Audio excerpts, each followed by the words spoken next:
নমস্কার।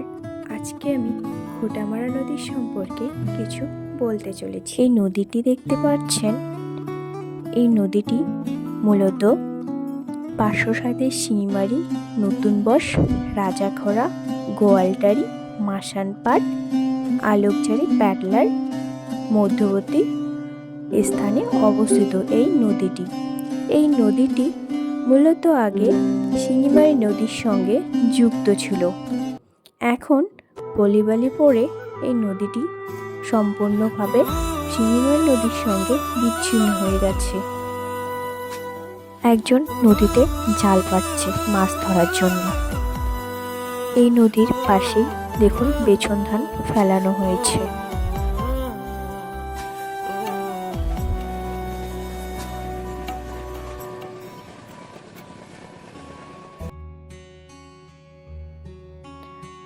এখন দেখতে পাচ্ছেন নদীটির মাঝখানে, কারণ এই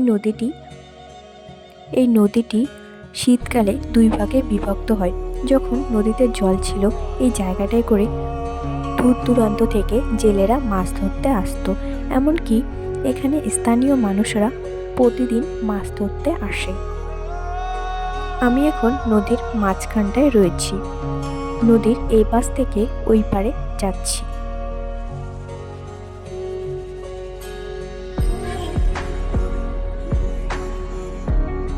এখানে একটা রাস্তা তৈরি করে দিয়েছে। নদীর মাঝখানে শুকনো জায়গাগুলিতে বোরো ধানের চাষ করা হবে। এই জায়গাটায় করে মাছ ধরা হয়েছিল যখন জল ছিল নদীতে। এখন মাঝখানটায় জল শুকিয়ে গিয়েছে।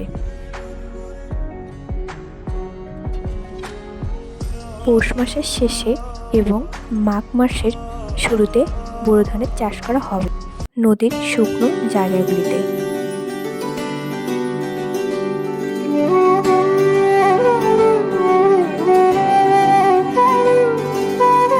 চলুন আপনাদেরকে পুরো মাঠটা ঘুরিয়ে দেখাই। এই মাঠটায় প্রধানত 3টি ফসলের চাষ করা হয়: পাট, তামাক এবং ধানের। ফসল কৃষকরা তাদের প্রয়োজন অনুসারে চাষ করে থাকেন।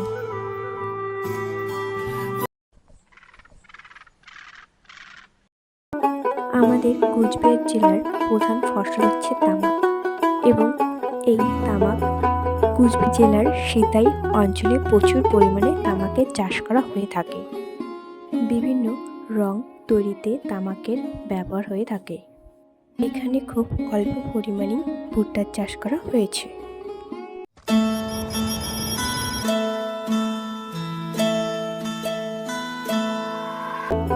মাঠে যখন ধান থাকে, দেখুন সেই প্রাচীন পদ্ধতিতে ধান কাটা হয়ে থাকে এই মাটিতে।